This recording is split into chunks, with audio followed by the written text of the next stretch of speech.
welcome back to my YouTube channel. My name is Oindrila, and if you are new here, a little introduction about me. I'm a full-time PhD student in environmental engineering at the University of Maryland, Baltimore County. In today's video, I'm going to show you how I use Notion for my research. So without further ado, let's get into today's video.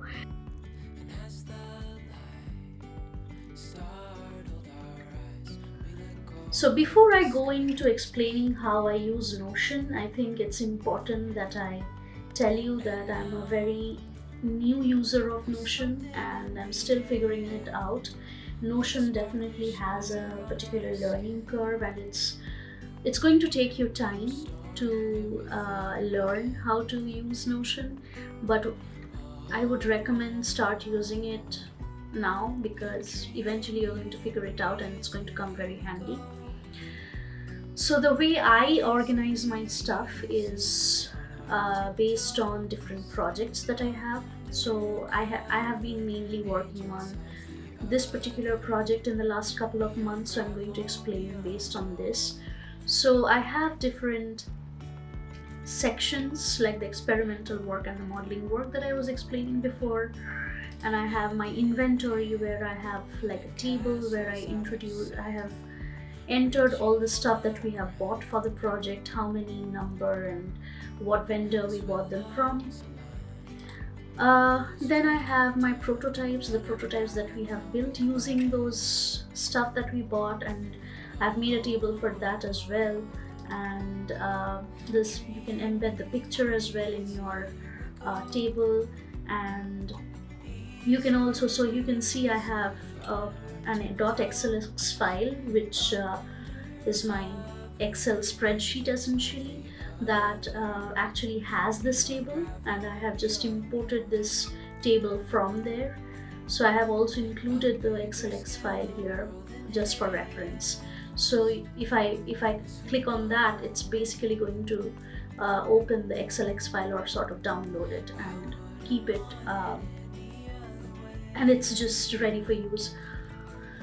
So the other way, in the quarterly reports, I just write plain text here, nothing interesting. But the way I have, so these are this particular aspect is quite interesting because here what I've done is, this is the PDF version of my updated PowerPoint presentation that I have sort of embedded it in Notion, and I can see all the updates right here as I go through my project and see where I am at. The same way, the other kind of, as I was explaining, I also work with codes. So one way of embedding your code into Notion is just by attaching the file here. But there is another way of doing it, and which is very handy. I think you can directly import or embed the code in the Notion interface, and this is my MATLAB code basically, where I'm just looking at stuff. I have also attached the results spreadsheet here at the end of the code. So I think this helps you take a quick look at the code itself, and I'm not sure what is the extent of using this code actually for generating results, but I could just import the code right here.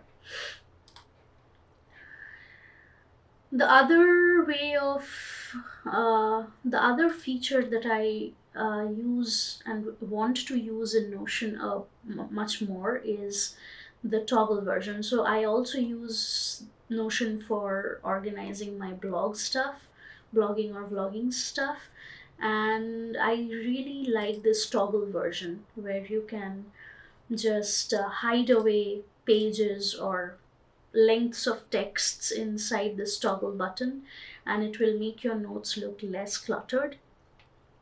So this is a very useful feature that I plan to use more often in future. As I told you, I'm still learning how to work my way around it, and I'm sort of going there, I think. The other thing I wanted to show you is in my notes. So this is, for example, a handwritten note which I wrote up in my Apple iPad. and sort of imported the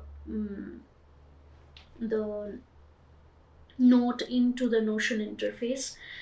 This is usually what I go for when I don't have too much time in taking notes and I'm still at the beginner phase of using Notion.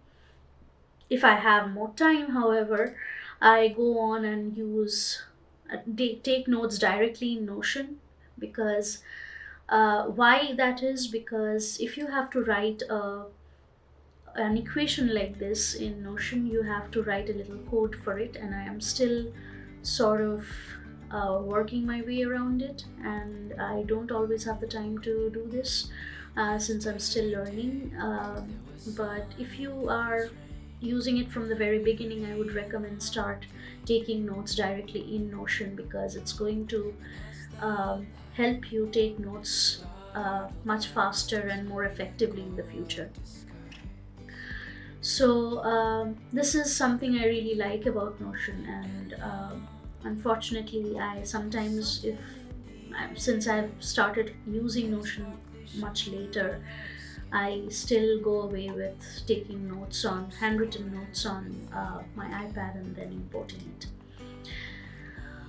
This is a board view of Notion, where I basically, when I read papers and I take notes, I can update the various files of whether I'm still reading the paper, if it's in progress, or the papers that I've already read and the notes associated with it. So I can basically take a quick look and work my way through the various papers that I want to read, maybe. To dos, I definitely think this is a very good feature of Notion. I make a to do list for a semester, and this is the broad view of to dos that I have to do. Sometimes I include uh, more detailed to dos inside of the particular task and check them out as and when they get done. I like doing them on a month to month basis, because I think getting lost in the details will probably make my life a little harder. Um, but I have taken made to-do lists on a day-to-day, week basis, or even day-to-day basis. But I usually, if I have to make them, I usually prefer making them on my iPad rather than using Notion for it. I just quickly write them down, and then as and when I'm getting done with that in a particular day, I just scratch them, and eventually at the end of the week, I just check one of these boxes out. And at the end of the semester, I guess I want to get done with all of these stuff. Um, so I think that's pretty much all I use Notion for. Um, so yeah, that's how I use Notion for my research for now, at least. I hope to use it more exploitatively in the future, learn all the aspects it can help me with. Let me know in the comment section if you have any questions or advice of how to use Notion, and I hope you have a wonderful week ahead of you, and I'll see you in the next one.